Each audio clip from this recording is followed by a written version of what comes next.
नमस्कार, आप देख रहे हैं दर्श न्यूज। मैं प्रीति दयाल आपके साथ। देखिए, राज्य में इन दिनों मौसम में बदलाव हो रहा है। खासकर सुबह और शाम के वक्त लोगों को सिहरन महसूस हो रही है। ऐसे में आपको बता दें कि लगातार जो ठंड है वो धीरे धीरे बढ़ती जा रही है। लेकिन आपको बता दें कि ऐसा कहा जाता है कि मौसम परिवर्तन होने से जैसे जैसे मौसम बदलता जाता है वैसे में बीमारियां भी साथ में आती है। तो ऐसे में इस पर खास बातचीत करने के लिए हमारे साथ मौजूद हैं बिहार के जाने माने फिजिशियन डॉक्टर दिवाकर तेजस्वी। तो पहले तो मैं डॉक्टर का अपने खास कार्यक्रम में स्वागत करना चाहूंगी। तो डॉक्टर, हमारे खास कार्यक्रम में आपका बहुत बहुत स्वागत जी। बहुत बहुत धन्यवाद जी। तो डॉक्टर, पहले आप हमारे दर्शकों को ये बताइए कि आखिर ऐसा क्यों होता है कि बदलते मौसम के साथ बीमारियां भी आने लगती है। देखिए, जब मौसम में करवट लेती है, ठंड से गर्म, गर्म से ठंड होती है, तो उस समय में जो वायरल होते हैं, जो इन्फ्लुएंजा वायरस होता है, उस सब के एक्टिवेशन की संभावनाएं बढ़ जाती हैं। जो तापांतर होता है उसमें ये वायरल डिजीज़ एक्टिवेटेड रहते हैं। और साथ ही साथ जो लोग पहले से एलर्जिक हैं, जैसे जिनको COPD, अस्थमा है, दमे की शिकायत है, उन लोगों को भी ये मौसम का परिवर्तन के द्वारा लंग्स में इरिटेशन होता है और उन्हें उनके सिम्टम्स भी बढ़ जाते हैं। तो ये दोनों कारण मिला करके बदलते मौसम में ज़्यादा fever, flu, viral infection, common cold, सर्दी, खांसी, जुकाम, इस तरह की चीज़ें मिलती हैं देखने को। और साथ ही साथ जब गर्म से ठंडा होता है और व्यक्ति का जो बॉडी ट्यून्ड होता है उस गर्मी से, तो ठंड होने के बाद भी कुछ दिनों तक वो क्या करते हैं कि पंखा चलाते रहते हैं, AC चलाते रहते हैं। हालांकि वो एडजस्ट करने में कुछ समय लगता है। तो इस बीच में भी शरीर एडजस्टमेंट के समय थोड़ा ठंड जब पंखा उंखा से लगता है तो शरीर में अकड़न, दर्द, ये सब भी शुरू हो जाती है। तो ये सब कारण होते हैं जिसमें कि चेंज सीजन जो होता है उसमें ज़्यादा बीमारियां होती हैं। तो डॉक्टर, ऐसे में आखिर किस तरह की सावधानियां लोगों को बरतनी चाहिए, क्योंकि इससे केवल बच्चे या फिर बूढ़े या फिर नौजवान, यही हर कोई इस चीज़ से परेशान रहता है। जी। सबसे इम्पॉर्टेंट है कि इस चेंज जो हो रहा है सीज़न में और उसमें जो फीवर या बुखार आते हैं उसमें बहुत सारे लोगों को बहुत विशेष सावधानी रखने की आवश्यकता है। विशेषकर छोटे बच्चों को, विशेषकर बुजुर्गों को, विशेषकर वैसे लोगों को जिनको कोई कोमॉर्बिडिटी, मतलब कि कार्डियक प्रॉब्लम है या किडनी का इशू है या डायबिटिक है या कोई इम्यूनोसप्रेसिव दवाइयों पर हैं, कैंसर के रोगी हैं या जो प्रेग्नेंट लेडीज़ हैं, इन लोगों को बहुत विशेष सावधानी सबों को रखनी है। इन लोगों को और विशेष सावधानी रखनी है। तो इन लोगों को क्या करना चाहिए, जब भी मौसम का परिवर्तन हो रहा है उस समय थोड़ा गर्मी बर्दाश्त, तो गर्मी से ठंडा अगर की ओर मौसम करवट लिए हुए है तो थोड़ी सी गर्मी बर्दाश्त करें। AC, कूलर, पंखा अवॉइड करने की कोशिश करें। साथ ही साथ जो फूड आइटम्स होते हैं वो रेफ्रिजरेटेड ठंडा जो आइटम होता है उसको अवॉइड करने की कोशिश करें। और साथ में जो ताज़ी सब्जियां हैं, ताज़े फल हैं और विशेषकर जो सूप, मिक्स्ड वेजिटेबल्स के सूप होते हैं, उन सब चीज़ों का सेवन करें तो उससे भी शरीर स्वस्थ रहता है। और इसके साथ साथ जो लोग बहुत वल्नरेबल हैं, जैसे छोटे बच्चे हैं या जो कोमॉर्बिड कंडीशंस के हैं, ओल्डर पीपल हैं, उन्हें फ्लू का वैक्सीन जरूर लेना चाहिए। एनुअली WHO के द्वारा फ्लू, उस सीज़न में जो फ्लू फैलता है उसकी वैक्सीन प्रोड्यूस की जाती है, बनाई जाती है और एनुअली वो वैक्सीनेशन की प्रोग्राम चलती है।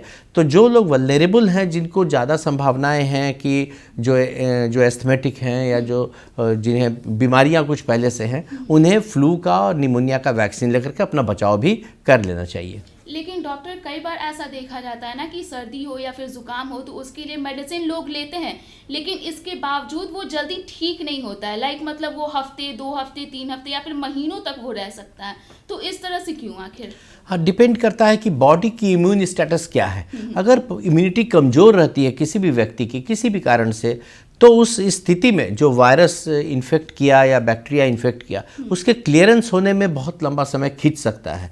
तो ऐसे में यदि कोई डायबिटिक है, अगर शुगर उनका कंट्रोल नहीं हो रहा है, नहीं है, तो उस स्थिति में जो फ्लू का इन्फेक्शन है या वायरल इन्फेक्शन के साथ बैक्टीरियल इन्फेक्शन है वो लंबे खींच सकते हैं। और इसके साथ साथ जब आप अप्रोप्रिएटली इम्यून सिस्टम को स्ट्रांग नहीं रख पा रहे हैं तो उस स्थिति में बहुत लंबे समय तक छोटी बीमारियां भी चल सकती हैं। तो इम्यून स्टेटस को स्ट्रांग रखना बहुत ज़रूरी है, जिसके लिए पहला आपका खान पान में सुधार करना ज़रूरी है, जिसमें जंक फूड अवॉइड करें, जिसमें कि fresh vegetables, fresh fruits, seasonal fruits का उपयोग करें।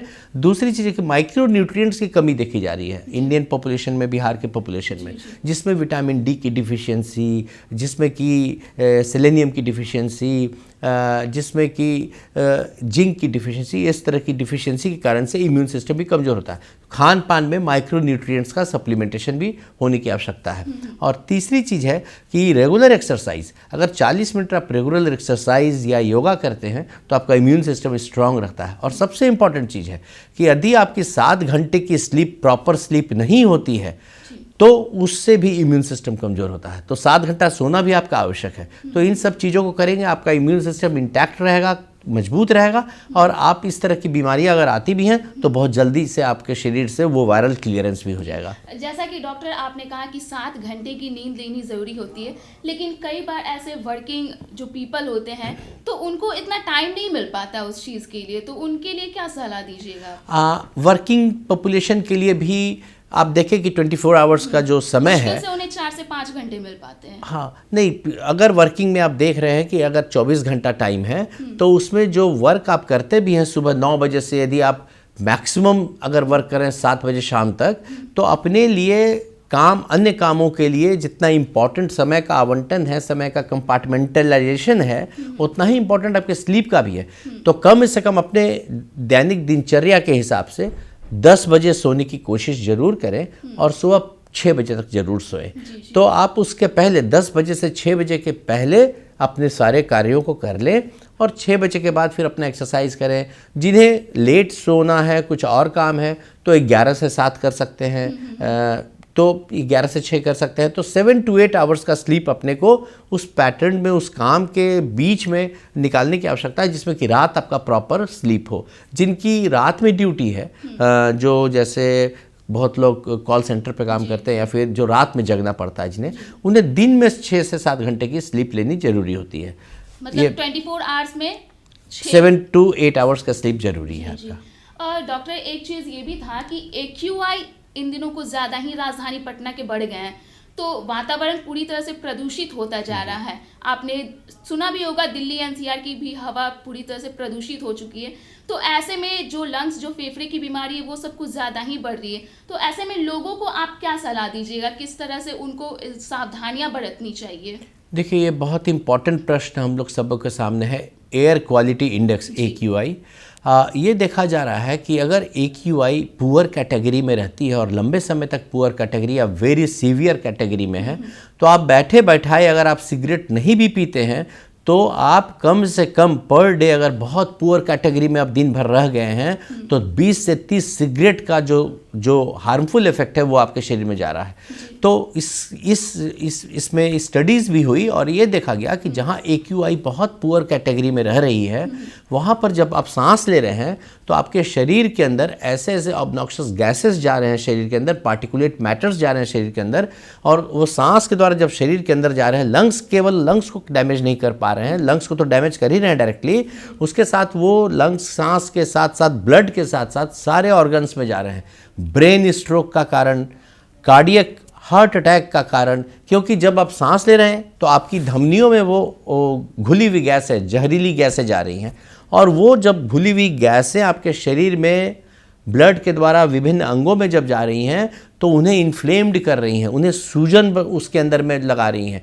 जैसे आपके कोरोनरी आर्टरी है जो हार्ट की ब्लड सप्लाई देती है, वो कोरोनरी आर्टरी भी सूज रही है, ऑब्नॉक्शियस गैसेस जो सांस में गई ब्लड के मिलते हुए। अब क्या हुआ कि जब वो आर्टरी सूजी हुई है तो उसमें प्लेक्स या काई जमने की संभावनाएं बहुत प्रबल हो जाती हैं, और इस कारण से ये भी देखा गया कि ये जहरीली गैसें केवल लंग्स को नहीं, हफनी की शिकायत को नहीं बढ़ा रही हैं, दम फुल्ली की शिकायत को नहीं केवल बढ़ा रही है, वो हार्ट अटैक भी बढ़ा रही है, ब्रेन स्ट्रोक बढ़ा रही है, किडनी की इशू बढ़ा रही है, और साथ ही साथ आपकी इरिटेबिलिटी बढ़ा रही हैं। आदमी सो नहीं पाता है कंफर्टेबली, छींक आ रही है, नाक का म्यूकोजा इरिटेटेड रहता है, हमेशा आंखों से पानी आते रहती है, सभी ऑर्गन्स वो डैमेज कर रहा है। तो ये बहुत ज़रूरी है कि AQI इंडेक्स जो है हम लोगों का ठीक रहे।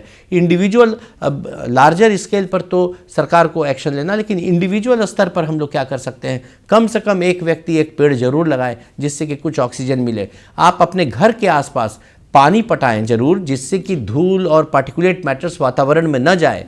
और इसके अलावा मास्क का प्रयोग करें, जहाँ की लंबे समय तक आपको निकलना है, बाहर जाना है तो मास्क का प्रयोग करें।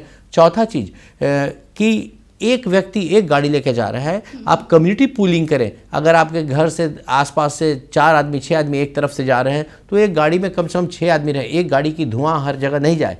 पांचवी चीज़, जो भी क्वालिफाइड या जो टेस्टेड गाड़ी की नहीं है, जिसमें से धुआं बहुत ज़्यादा निकल रहा है, उसकी गवर्नमेंट को चाहिए कि उसकी टेस्टिंग होते रहे, कौन गाड़ी जो है वो उपयुक्त है रोड पे चलने के लिए या कौन डैमेज्ड है, उसे बंद करें। और जहाँ कंस्ट्रक्शन हो रहा है वो कवर्ड कंस्ट्रक्शन का जो नियम है सरकार का, कवर्ड कंस्ट्रक्शन के अंदर ही वो ढका हुआ एरिया में ही कंस्ट्रक्शन हो, क्योंकि पटना के अंदर आप देख रही हैं हर जगह कंस्ट्रक्शन चल रहा है, तो उससे बहुत सारे पार्टिकुलेट मैटर्स वातावरण में उड़ रहे हैं, सिलिकॉन उड़ रहा है, सीमेंट उड़ रहा है, सबके सांस में जा रहा है। और ये आगे चल करके पता है एक मिनट में नहीं चलता है, लेकिन आगे चल करके सालों साल के बाद बहुत सारा गंभीर समस्या लोगों को कर सकता है। तो इसलिए जहाँ भी आसपास कंस्ट्रक्शन रहे उनको आप लोग प्रेरित करें, उन्हें आप कि वो ढका रहे, और कोई भी कंस्ट्रक्शन मटेरियल रोड पे जा रहा है या कहीं भी गार्बेज उठ करके जा रहा है वो कवर्ड रहे।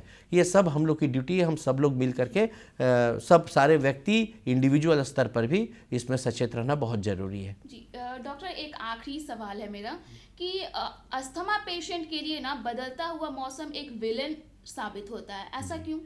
देखिए, अस्थमा में पहले ही से लंग्स थोड़ा इरिटेटेड रहता है, लंग्स के सेल्स जो हैं जो एलर्जिक रहते हैं, जहाँ भी थोड़ी ठंड धूल धुआं उससे इरिटेटेड हो जाता है लंग्स, और जो भी सांस लेने की जो प्रक्रिया है, जो प्रणाली है, जो अंग है वो सिकुड़ जाते हैं, और उसमें क्या होता है कि सांस लेना तकलीफ देने लगता है। और ये जब मौसम परिवर्तन होता है उस समय जो आर्द्रता और जो ठंड आती है, ठंड में जनरली सब सारे धमनियाँ सारे लोग सिकुड़ते हैं थोड़ा सा हीट को कंजर्व करने के लिए, और चेंज ऑफ सीज़न जो है वो लंग्स के लिए जो एडजस्टेड था वो अब टेम्परेचर जब चेंज करा तो वो जो इन्फ्लेम्ड लंग्स होता है, जो इरिटेटेड लंग्स होता है, उसमें और ज़्यादा सिकुड़न पैदा करने की क्षमता बढ़ा देता है। तो इसलिए चेंज ऑफ सीज़न जब होता है और ठंड बढ़ने लगती है तो लंग्स भी सिकुड़ने की चांसेस बढ़ जाते हैं, और इसलिए उनका अटैक और ज़्यादा हो जाता है। इसलिए विशेषकर जिन्हें अस्थमा है, जिन्हें chronic obstructive pulmonary disease COPD कहते हैं, इन लोगों को चेंज ऑफ सीज़न में बहुत सावधानी रखनी है। फ्लू का इंजेक्शन लेना है बचाव के लिए, और साथ ही साथ इन्हेलर अपना ज़रूर से रखाना है कि अगर वैसी स्थिति आती है तो इन्हेलर से लंग्स तुरंत डायलेट होता है और आपको आराम मिल जाती है। जी, तो धन्यवाद डॉक्टर इस खास कार्यक्रम में बने रहने के लिए। तो ये थे डॉक्टर दिवाकर तेजस्वी, जिन्होंने आपके हेल्थ से जुड़े, हमारे हेल्थ से जुड़े कई सारी जानकारियां दी। बदलते मौसम में आखिर किस तरह की सावधानियां बरतनी चाहिए उसे लेकर विस्तृत रूप से इन्होंने जानकारियां दी हैं। तो फिलहाल के लिए इस खास कार्यक्रम में इतना ही। देश और दुनिया की तमाम अपडेट्स के लिए आप बने रहिए दर्श न्यूज के साथ।